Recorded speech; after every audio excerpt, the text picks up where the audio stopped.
Amém. Que música, que cântico, que hino belíssimo, isso que nós acabamos de entoar.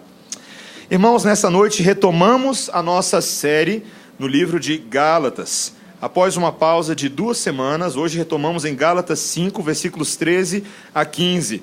Nas últimas 2 semanas, tivemos a oportunidade de ouvir sermões proclamados pelos nossos irmãos Charles Green, nosso presbítero, e também pelo seminarista Josias. Eu ouvi as gravações e fiquei muito feliz com o que eu vi, pela palavra de Deus sendo pregada e a igreja tendo a oportunidade de ser alimentada. O pastor fica muito preocupado se a igreja vai ser alimentada direitinho, né?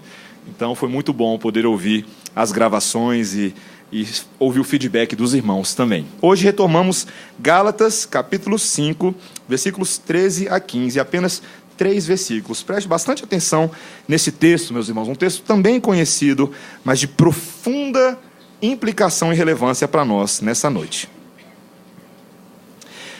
Porque vós, irmãos, fostes chamados à liberdade.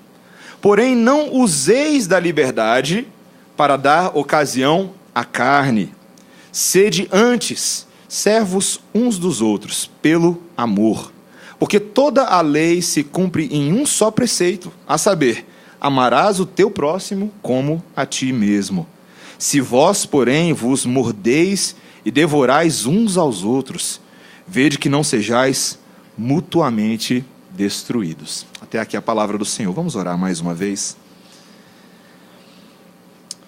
Santo Deus, que glorioso privilégio para nós, nessa noite, mais uma vez, recebermos de Ti o sagrado alimento.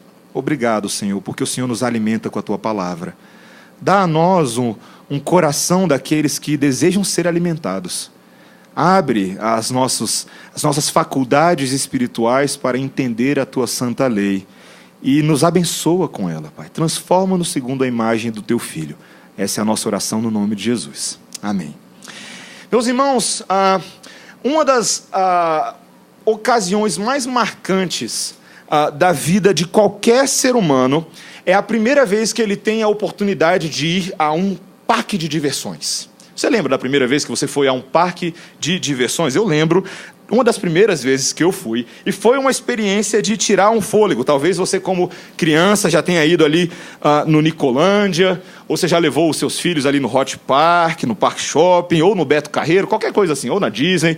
Você já teve a oportunidade de ir num parque da cidade. Você consegue lembrar da sensação quando você chega num parque de diversões? Quando você vê tudo aquilo que tem para fazer, tem tanta coisa para fazer, que a sua alegria explode o coração na maior felicidade, não é verdade?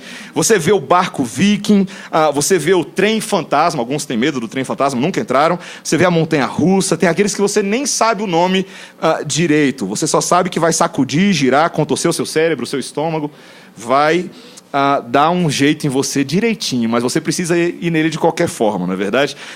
Mas você sabe que nem sempre dá para você ir em todos os brinquedos do parque. Às vezes é um pouco caro, você paga por brinquedo. E eu lembro uma vez quando eu era criança, eu falei para meu pai: olha, eu não preciso ir em todos, eu só quero ir no carrinho de bate-bate e alguns outros que tinham lá. Mas, de vez em quando, o pai vira para o filho e fala: meu filho, hoje você pode ficar tranquilo, porque eu comprei o passaporte da alegria. E no passaporte da alegria, você tem liberdade total. Você pode ir no brinquedo que você quiser. Aí você fica doido de verdade, né? Porque não tem limite. Parece que você vai ter um infarto e aquelas poucas horas no parque parece que não vão ser suficientes para tanta diversão. Mas no auge da nossa empolgação, queridos, tantas vezes crianças passam um pouco do limite, não é verdade? Quando tem muita coisa para fazer, elas acabam trocando os pés pelas mãos. Fura a fila do Crazy Dance, né, discute com a vendedora do carrinho de pipoca porque queria açúcar extra na pipoca, chora, esperneia e grita com os pais porque não tem altura suficiente para entrar no elevador que cai de mais de 1.000 metros de altura, e por aí vai. Né, isso acaba implicando com o irmãozinho mais novo, mete o dedo no olho dele, e aquele dia que era para ser tão divertido acaba se tornando um dia um pouco mais amargo, porque crianças têm dificuldade de brincar direitinho. Meus irmãos, isso é interessante porque isso mostra que todos nós, de alguma maneira ou de outra, nós temos dificuldade de lidar com liberdade. Já pararam para pensar nisso?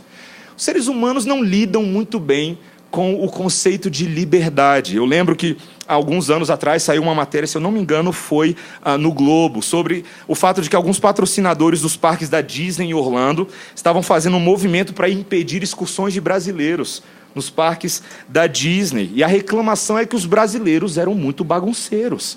Eles chegavam lá, jogavam lixo no chão, pichavam os parques. Aqueles grupos de adolescentes gigantes, eles zoavam tudo.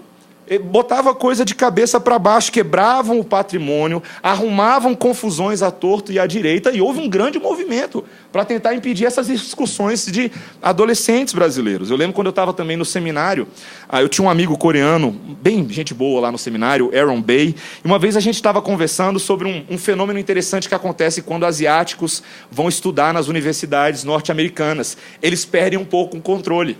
E eu perguntei para ele por que isso acontecia, e ele falava, isso acontece particularmente com esses asiáticos, coreanos, japoneses, que vêm de famílias muito tradicionais, muito conservadoras e rígidas nos seus países. Quando chegam nos Estados Unidos, você tem todo aquele estilo de vida norte-americano, as fraternidades, as baladas, liberação sexual, e eles ficam doidos. Eles ficam doidos com aquilo, porque eles não sabem se controlar. Meus irmãos, é curioso como esse fenômeno acontece conosco.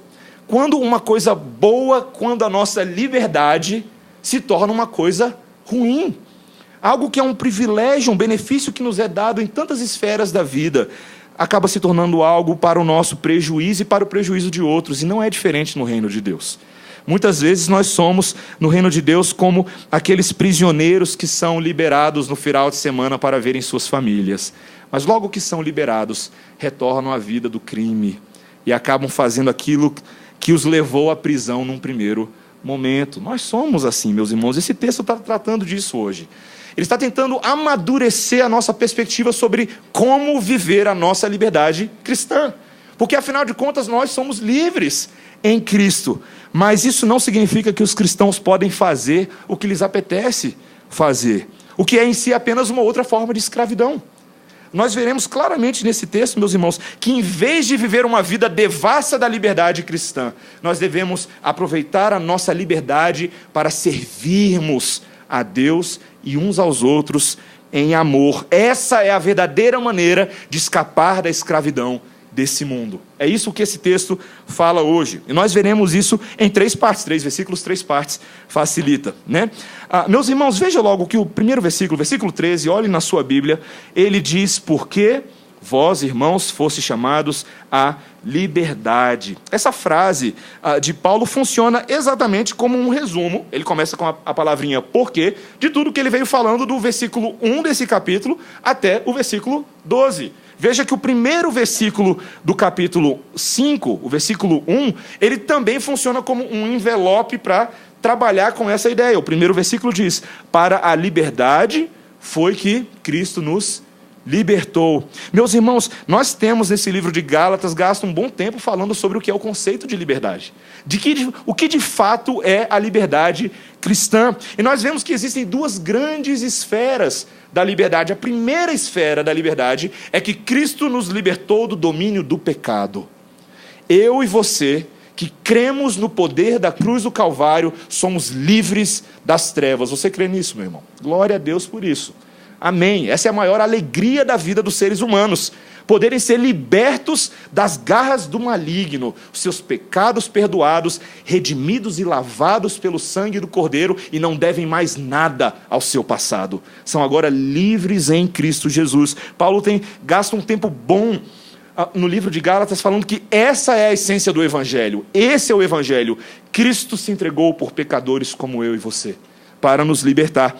Mas com essa liberdade, não vem apenas a liberdade do poder das trevas, mas também a liberdade da lei como um sistema de autossalvação. Essa também é a essência do livro de Gálatas. Paulo está trabalhando a ideia de que muitos homens tentam se salvar diante de Deus por meio da sua disciplina própria, por meio da sua autojustiça. Eles tentam estabelecer um meio de serem aceitos por Deus. Mas Paulo fala, isso é impossível por causa do pecado. Vocês devem ser libertos do pecado e também dessa mentalidade. Vocês serão incapazes de cumprir toda a lei de Deus. E mais uma vez Jesus Cristo entra na história, não é verdade? Porque Ele cumpriu toda a lei.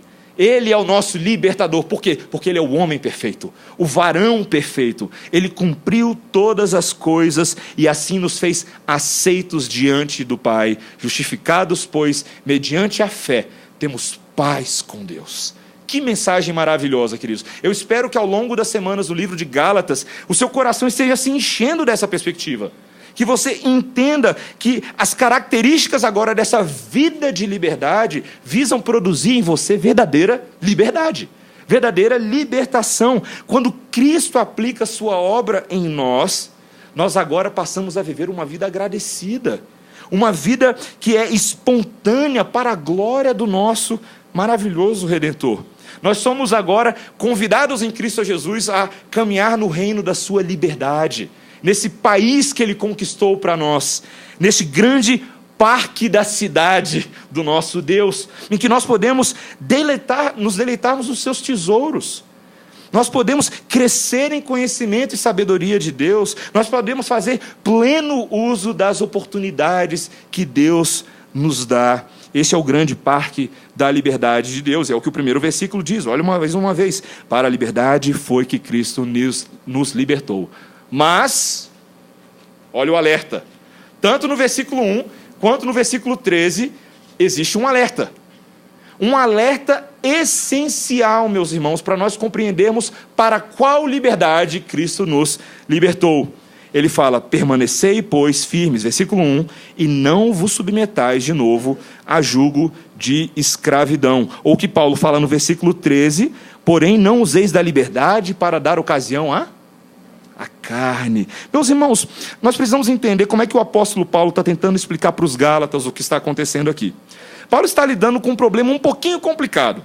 O problema é que, de um lado, havia uma acusação dos judaizantes, esses irmãos, falsos irmãos que haviam se infiltrado entre os Gálatas. Eles estavam dizendo o seguinte para Paulo: Paulo, é o seguinte, o problema que você não está entendendo é que se você rejeitar a lei, se você tirar a lei, esses Gálatas vão se submeter à desordem, eles vão perder as estribeiras.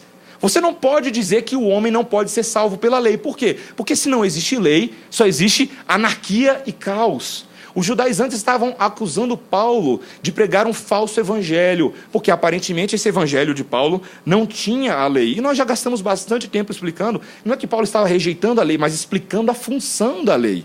Mas os judaizantes estavam falando, olha a bagunça, Paulo, olha a bagunça, vai dar bagunça esse negócio. Por outro lado, os próprios Gálatas eram pessoas que haviam ainda resquícios de vícios pagãos antigos no coração. O estilo de vida dos Gálatas antigo era algo que ainda os acompanhava na forma do velho homem, porque a maioria deles era de origem pagã. Então Paulo está tentando trazer maturidade para essa nova vida cristã que eles têm que viver, e por isso ele diz isso: não usem da liberdade para dar ocasião à carne de vocês. Veja que o conceito de carne aqui, Paulo não está falando da carne física, queridos. Paulo não está falando que é pecado comer picanha, não é disso que ele está falando. Ele está falando a carne, o conceito de carne é o substituto para a natureza pecaminosa. Um conceito teológico grande nas cartas paulinas. Ele trabalha isso muito bem no livro de Romanos, no livro de Coríntios, tanto na primeira quanto na segunda carta. A ideia de que a nossa natureza pecaminosa, o nosso velho homem, gosta de fazer algumas aparições. Ele nos acompanha teimosamente. E na semana que vem, no sermão da semana que vem, nós vamos ver essa batalha espiritual, a verdadeira batalha espiritual que ocorre entre a carne e o espírito. Mas veja, o que Paulo está falando é que muitas vezes a nossa liberdade, ela pode dar, o texto fala, ocasião para a carne. É como se a nossa liberdade fosse um trampolim, um pretexto ou um incentivo para a gente afirmar a nossa velha natureza. E Paulo está falando, cuidado, cuidado. O ponto aqui, meus irmãos, eu quero explicar isso de forma bem de câmera lenta para vocês entenderem. O ponto aqui é o que na prática significa ser livre em Cristo. No dia a dia, na forma de viver o Evangelho. O que isso significa? Talvez muitos pensem, talvez muitos até aqui pensam, que no momento em que nós somos livres, nós passamos a ter um passe livre para dar vazão a todos os desejos do nosso coração, realizar os nossos sonhos e viver sem prestar contas a ninguém. Talvez muitos cristãos vão por essa linha, se tentaram matar os seus sonhos. sufocando o teu coração. Se lançaram você numa cova, e por aí vai. Como se agora você autonomamente, no seu coração, fosse capaz de determinar qual é a maneira de você viver a sua vida. O comentarista William Hendrickson, ele tem uma frase muito interessante, ele fala o seguinte: converter a liberdade em libertinagem é um mal inerente à natureza pecaminosa do homem. Nós fazemos isso o tempo inteiro, queridos. Essa confusão entre liberdade e libertinagem. Nós, muitas vezes, adotamos algumas práticas que são nocivas como pretexto de liberdade cristã. E isso acontece muito no meio reformado. Homens que se dizem maduros, mulheres que se dizem maduras porque agora conhecem teologia, né? Conhecem Calvino, Lutero, e eles se acham Calvino reencarnado nos nossos dias. E eles acham que isso agora é uma maneira de ele se relacionar com a sociedade de qualquer forma. Porque ele conhece a Cristo e ele é livre. Sabe, meus irmãos, eu tenho me preocupado com esse tipo de coisa. Não são poucas vezes que eu converso, não apenas com jovens, mas também com homens e mulheres mais velhos, que têm uma dificuldade com isso. Frequentam lugares de diversão puramente mundana, que não traz nenhum tipo de benefício para eles. E estão ali apenas alimentando os prazeres da sua carne. Bebem em excesso. Veja que nós temos conversado muito sobre isso aqui na igreja. Pessoas que não sabem se controlar, que não têm domínio próprio e acabam levando uma vida desregrada e irresponsável com as tarefas e prazos que lhes são confiados. Vivem de uma maneira solta, não prestam contas a ninguém. Jovens e outras pessoas que muitas vezes profanam o dia do descanso e esquecem que o Senhor criou um dia para descansar.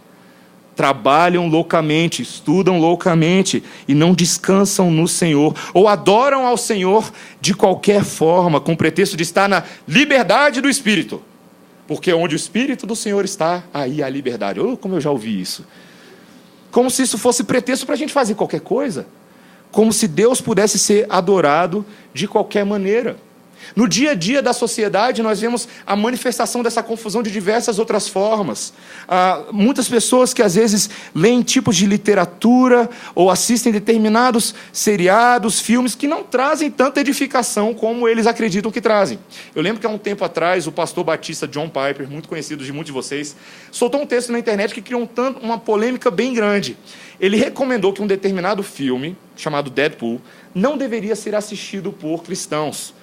E foi interessante, porque geralmente a gente não vê muitos pastores falando sobre esse tipo de coisa, pastores da proporção que ele tem, da magnitude, gastando tempo falando sobre isso. E eu fui ler o texto, obviamente eu também não tinha assistido o filme, mas lendo o texto dele, eu tinha assistido o trailer do filme. A ideia toda era, meus irmãos, existem determinados filmes, determinados seriados, que eles são de tal forma profanos, blasfemos e irreverentes, que não há absolutamente nada de bom que você vai colher assistindo aquilo. E aquilo me fez pensar, irmãos. Tantas vezes nós, como pretexto de liberdade cristã, nos submetemos a determinadas literaturas, tem ficado muito popular entre os jovens no nosso dia, literaturas pornográficas.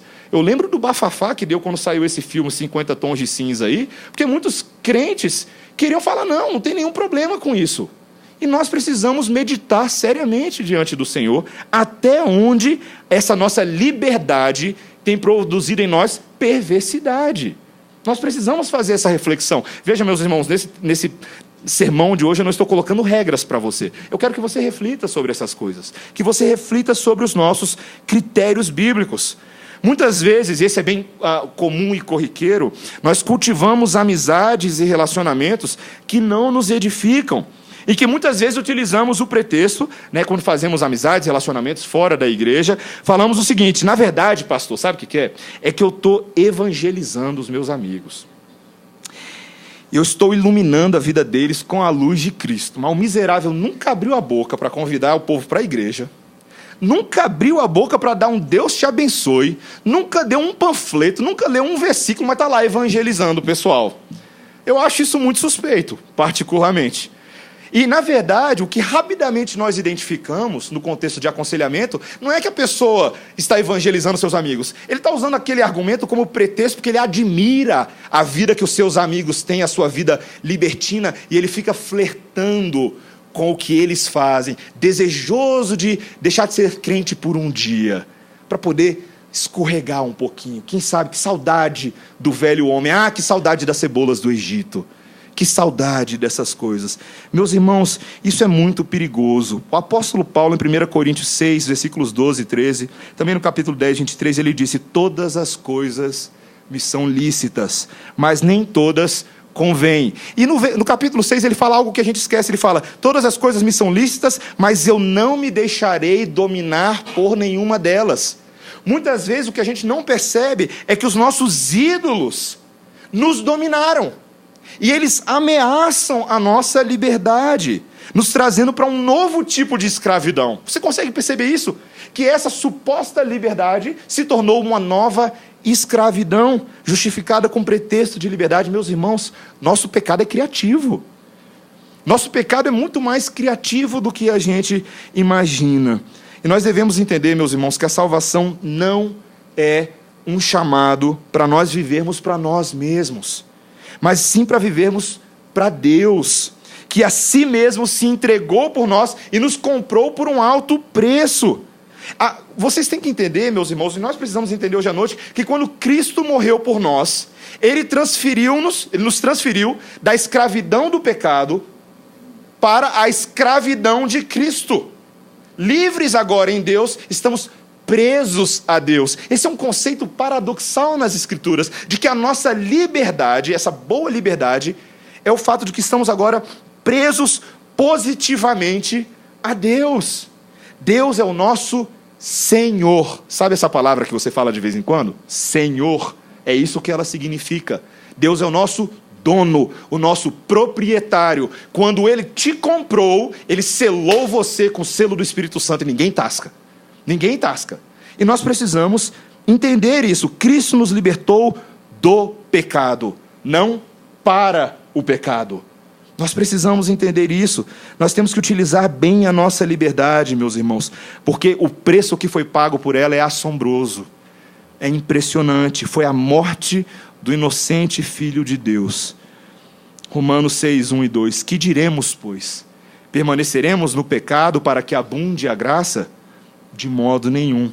Nós que já morremos para o pecado, como viveremos ainda nele?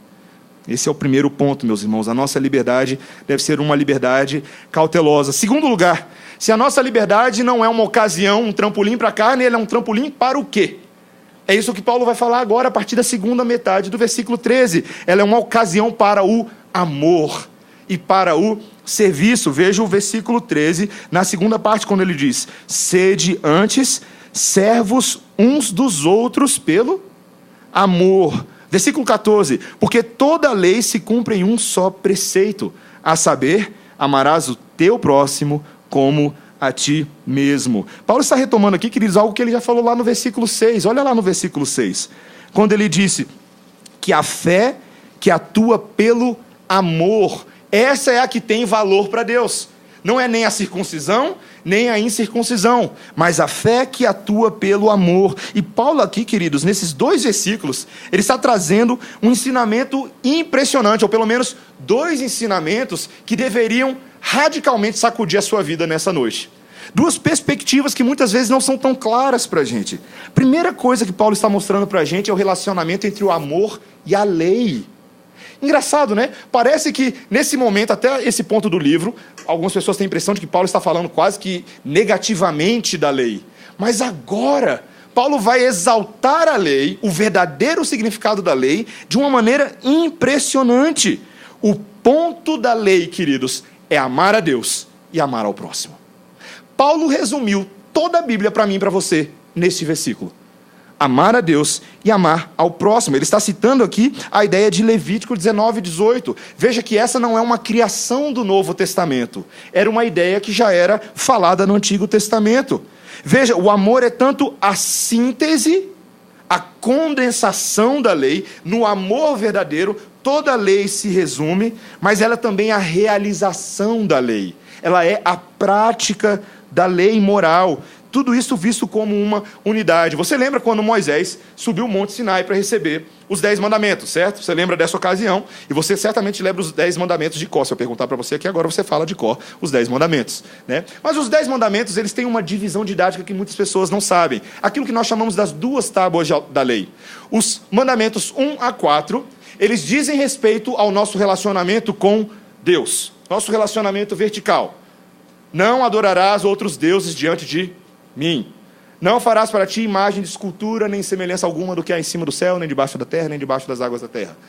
Não tomarás o nome do Senhor teu Deus em vão. Lembra-te do dia de sábado para o santificar, para a adoração a Deus. Todos esses mandamentos têm a ver com o nosso relacionamento com Deus, a primeira tábua da lei. Mas os mandamentos 5 a 10 dizem respeito ao nosso relacionamento com o próximo.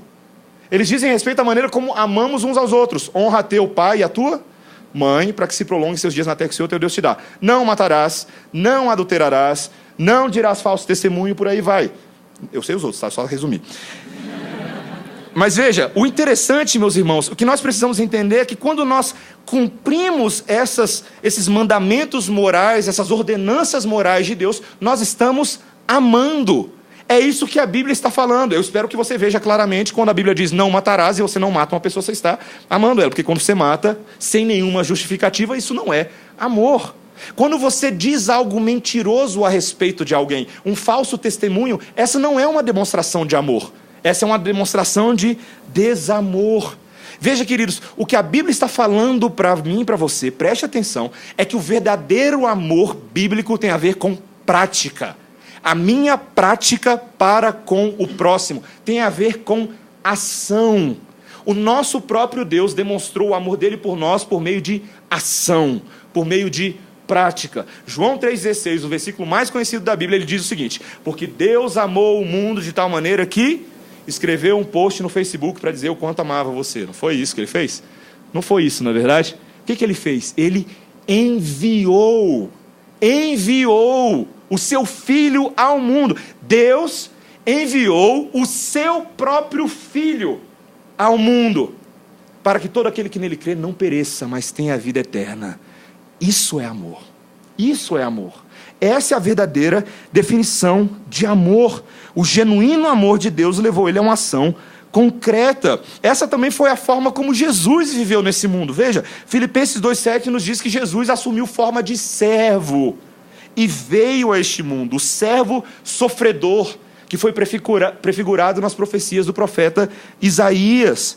Veja, meus irmãos, um dos maiores exemplos que nós temos de amor é naquela noite que antecedeu a maior agonia desse mundo. Na noite que antecedeu a crucificação de Jesus, após cear com seus discípulos, João 13, versículos 4 e 5, nos diz que ele levantou-se da ceia, tirou a vestimenta de cima e, tomando uma toalha, cingiu-se com ela. Depois colocou água na bacia e passou a lavar os pés aos discípulos e enxugar-lhes com toalha que estava cingido. Você consegue imaginar a reação dos discípulos naquele momento? Que coisa estranha. Jesus Cristo estava para morrer, ele tira um tempinho para lavar o pé chechelento daqueles discípulos. Que demonstração curiosa de amor. E o que ele estava ensinando ali era algo profundo. Era que o cumprimento do amor tem a ver não apenas com a lei, mas tem a ver também com o grande segundo ensinamento de Paulo para nós nessa noite. Tem a ver com serviço. Tem a ver com servir. O significado desse amor voluntário é que agora nós devemos servir uns aos outros. Outro paradoxo interessante: liberdade para servir. Você consegue perceber? Liberdade para servir. Ainda que seja um paradoxo, não é uma contradição. Porque esse serviço agora é feito de forma voluntária e prazerosa. A raiz desse serviço é o próprio amor de Deus por nós, o eterno amor dele demonstrado nas Escrituras. E é esse serviço voluntário, é esse amor voluntário que nós devemos viver, meus irmãos. Nós lemos hoje o texto de 1 Coríntios 13, que é um texto famoso que todo mundo adora colocar em convite de casamento, não é verdade? Você abre o convite de casamento, está lá, o amor, não se ufana, ciúme, não é verdade? É ótimo, mas nós precisamos meditar o que aquele texto está nos falando. O amor cristão, meus irmãos, é um paradigma que nós devemos perseguir pelo resto das nossas vidas. Lembre-se, esse texto ele está compreendendo tudo o que envolve o amor na vida do corpo. Uma compaixão genuína pelo nosso próximo, profundos afetos pelo irmão, uma ternura que leva a nossa autoabnegação em favor do nosso próximo, uma grande solicitude em promover o bem-estar do nosso irmão, longanimidade, paciência, benignidade, perdão e o fruto do Espírito que a gente vai estudar na semana que vem com mais calma. Mas veja, o amor é a raiz de todo fruto do Espírito. De que adianta eu falar a língua dos anjos se não tiver amor? Serei como um alarme quebrado, como um gongo que soa de forma vazia. Meus irmãos, nós precisamos entender que é o amor, preste atenção, que dosa a liberdade cristã. De certa forma, o que Paulo está propondo aqui é um parâmetro para a liberdade cristã, que é baseado no benefício verdadeiro que traz para o próximo.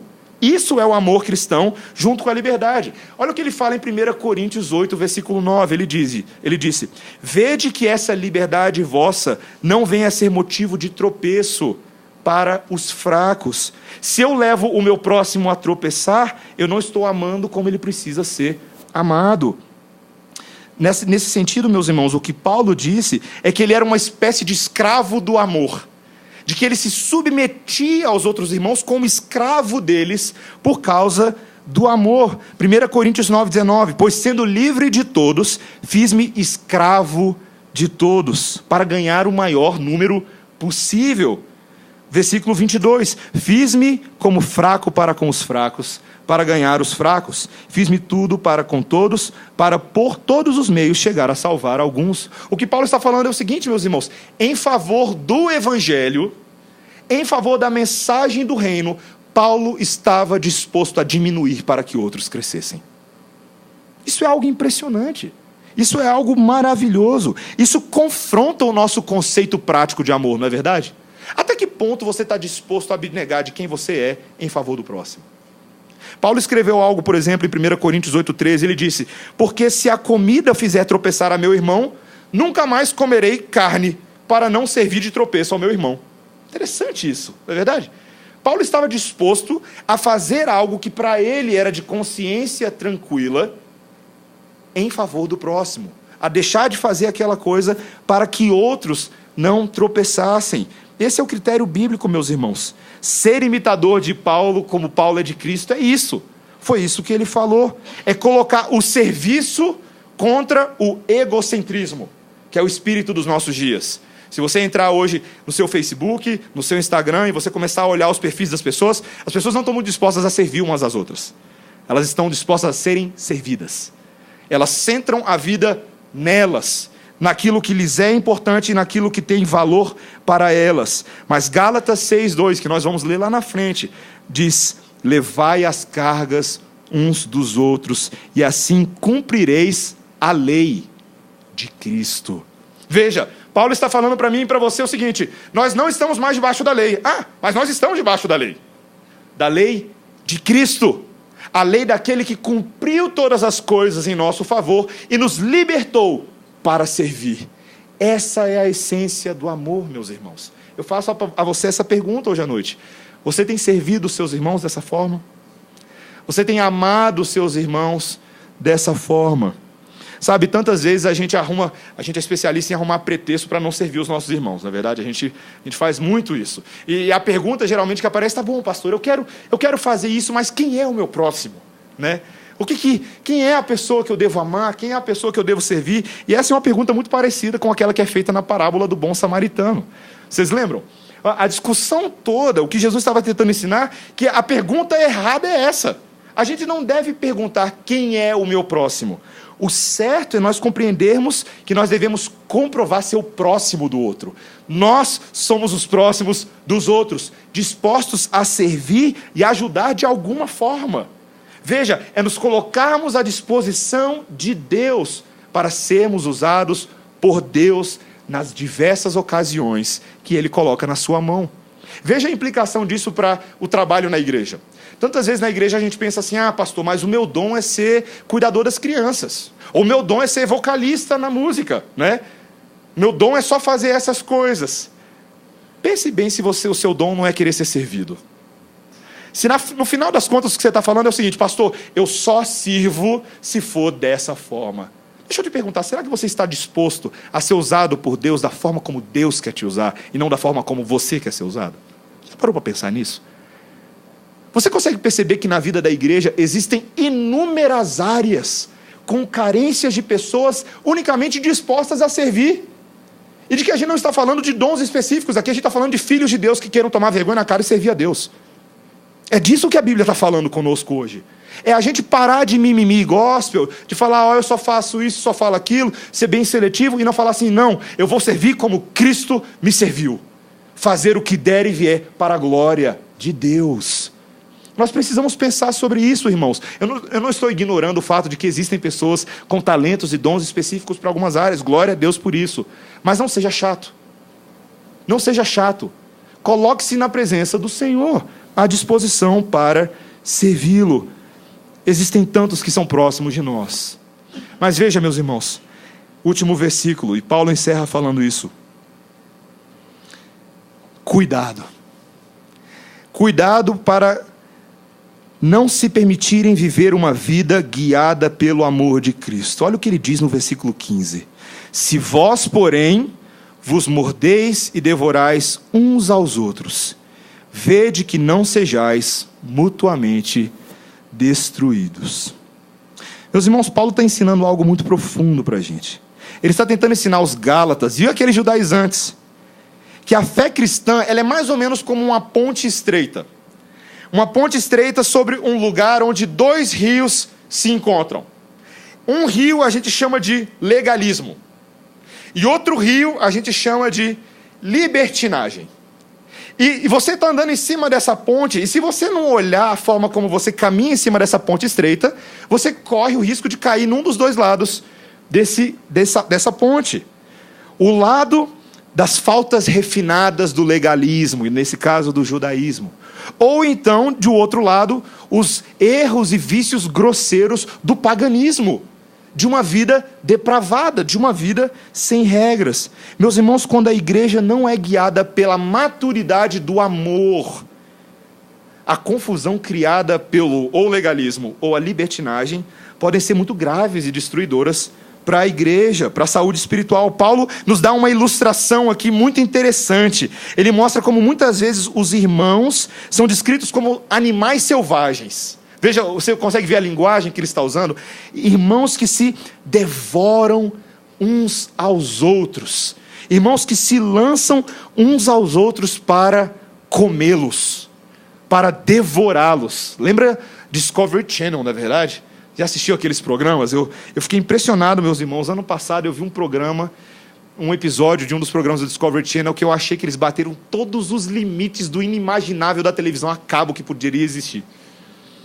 Num programa que foi veiculado no Discovery Channel em fevereiro do ano passado, um desses malucos naturalistas exploradores, vocês lembram que tem uns desses aí, não é verdade? O cara que mete a mão dentro de jacaré, faz aquele monte de coisa. Teve um até que morreu lá na Austrália, né? Um desses famosos. Um desses propôs, o nome dele era Paul Rosalie, que ele seria engolido mesmo, literalmente, por uma sucuri. Uma sucuri gigantesca da Amazônia, em um programa especial chamado Eaten Alive, Comido Vivo. E a ideia era a seguinte: nesse programa, ele botou uma roupa especial, que o objetivo era protegê-lo das constrições do estômago da sucuri. Ele não seria corroído pela sucuri no estômago dela. Também colocaram uma corda na cintura dele para puxar ele depois que ele estivesse dentro do estômago da bicha lá. Além disso, para atrair o apetite da anaconda louca lá, ele se banhou com sangue de porco todinho. E ficou lá esperando, bonitinho. A isca viva. E o objetivo todo do programa era mostrar qual é o comportamento de uma sucuri quando ela tem que comer uma presa grande e como a presa se sente sendo comido pela sucuri. Mas, meus irmãos, o absurdo de tudo isso é que particularmente, eu não preciso do Discovery Channel para ver isso acontecendo. Porque é exatamente isso que pastores veem no gabinete pastoral. Quando pessoas escrevem como elas se sentem quando são devoradas por víboras venenosas no meio da igreja. Que se sentem como presas. E não se engane, meu irmão, minha irmã. A presa de hoje pode ser a sucuri de amanhã. Isso é terrível, queridos. Meus irmãos, é terrível ver, às vezes, a que nível de inimizade e ódio irmãos do mesmo corpo podem passar a ter uns pelos outros. Qualquer pessoa poderia esperar atos de terror e violência de alguém que é inimigo de Deus, não é verdade? De alguém que se declara abertamente contra o povo de Deus, um terrorista, ou qualquer coisa desse tipo, que se lançam contra justos. Mas como é possível, meus irmãos, que aqueles que se dizem crentes em nosso Senhor Jesus Cristo e membros da Igreja Santa e Redimida sejam passíveis de uma conduta semelhante a essa? Isso é algo muito grave, queridos. Eu espero que vocês entendam, meus irmãos, que quando o Zagalo falou, vocês vão ter que me engolir, era uma piada. Ele não estava falando sério. Tantas vezes, meus irmãos, o que acaba acontecendo é quando faltas não tratadas, inimizades não tratadas no seio da igreja se deixam avançar, elas levam a uma destruição mútua. O que o texto fala é que esses irmãos que se devoram acabam se engolindo, se tragando uns aos outros, se desgastando nas suas amizades. Quando sinais de alerta amarelo, vermelho aparecem, e eles não são atentados, quando a gente não se incomoda com essas luzes e essas placas que aparecem, o que acaba acontecendo, meus irmãos, são pessoas que se consomem umas às outras, porque já perderam o foco do amor há muito tempo. É como aquele casamento que se desgastou, como casais que, vivendo anos de relacionamento conjugal conturbado, sob constantes conflitos, desavenças, desentendimentos, trocas de acusações, altercações verbais, depois de tanto tempo se destruindo, eles se tornam indiferentes. Eles já nem se importam mais com o que o outro faz, não possuem mais nenhuma gota de combustível para alimentar o pacto que fizeram um com o outro diante de Deus e da sociedade e da igreja. Meus irmãos, isso é algo que é terrível no povo de Deus. E isso acontece claramente, meus irmãos, quando o velho homem age no lugar do novo homem. Sabe, tantas vezes, no seio da igreja, o que transparece não é o homem transformado, não é a mulher regenerada, é aquele cabra safado do passado, é aquele que não leva desaforo para casa, é aquele que não se humilha, que não tem paciência, é aquele que não ama, é aquele que acaba no afã de extravasar sua liberdade cristã, ferindo e magoando pessoas. Sabe, meus irmãos, eu tenho nesses dias conversado com muitos jovens, particularmente do nosso contexto, falado com eles, cuidado para você não usar a teologia calvinista em seu favor próprio e não em favor do amor do outro, em amor do próximo, entrando em debates no Facebook, discussões na internet, em que já partiram para o nível pessoal há muito tempo, não tem mais nada a ver com a glória de Deus, com a soberania de Deus, com a predestinação, não tem nada a ver com isso, tem a ver com você defender a sua cara mal lavada. Cuidado, meus irmãos, cuidado com isso. Tantas vezes nós permitimos que as nossas vidas caiam nessas valas. O Senhor Jesus Cristo nos alerta hoje, meus irmãos. Nós devemos combater isso como Ele combateu. Tantas vezes a gente só ama aqueles que nos amam, não é verdade? A gente só quer amar e ter um bom relacionamento com aqueles que são recíprocos, com aqueles que me entendem, com aqueles que são parecidos comigo. Já imaginou se esse fosse o critério de Jesus para me salvar? Já imaginou se o Senhor Jesus Cristo só tivesse te amado e me amado se você tivesse dado uma resposta satisfatória ao amor dele? Mas não é isso que a Bíblia diz, não é verdade? A Bíblia diz que ele morreu por nós quando mesmo? Quando nós éramos inimigos, pobres, pecadores. Isso é amor. Meus irmãos, esse é o amor que transforma. O amor que transforma é aquele que não espera de volta necessariamente uma resposta adequada, porque eu e você não fazemos isso frequentemente com Deus, mas Ele nos ama continuamente, todos os dias, pacientemente, segundo a segundo, minuto a minuto. Meus irmãos, essa é a orientação de Deus para nós hoje.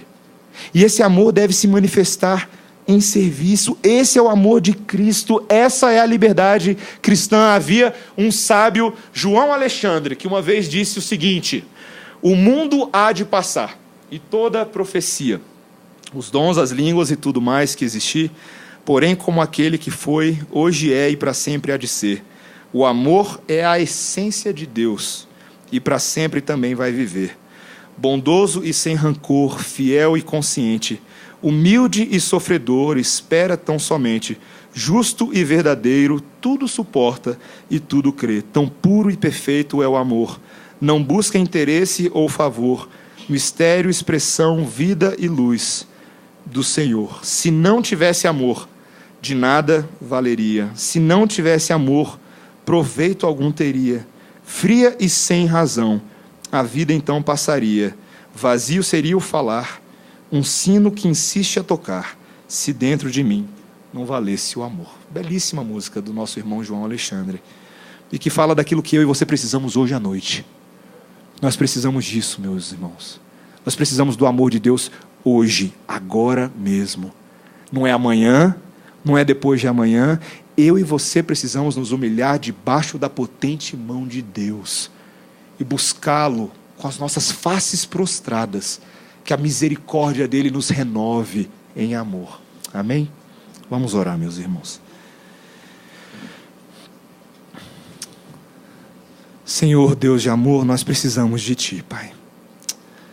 Ajuda-nos, Senhor. Nós tantas vezes temos falhado com o Senhor. Mesmo nós, Senhor, que já o conhecemos, já temos ouvido da Tua palavra, às vezes há tantos anos, temos permitido que este mundo, temos permitido que Satanás, temos permitido que as concupiscências da nossa carne esfriem o nosso amor por Ti e pelo nosso próximo. Pai, tem misericórdia de nós. Pedimos, ó Pai, que o Senhor faça nos nossos corações algo que vá além da nossa capacidade de gerar amor. Pedimos a Tua ação sobrenatural, sim, Senhor. Pedimos que o Senhor nos mova em direção a Ti e nos traga à memória a pessoa de Cristo, que é puro amor. Que Ele seja o nosso maior exemplo, que Ele seja a nossa maior motivação e que Ele nos dê poder, Pai, para amarmos uns aos outros como o Senhor nos amou. Essa é a nossa oração no santo nome de Jesus. Amém. Vamos ficar de pé, irmãos, vamos cantar ao Senhor nessa noite.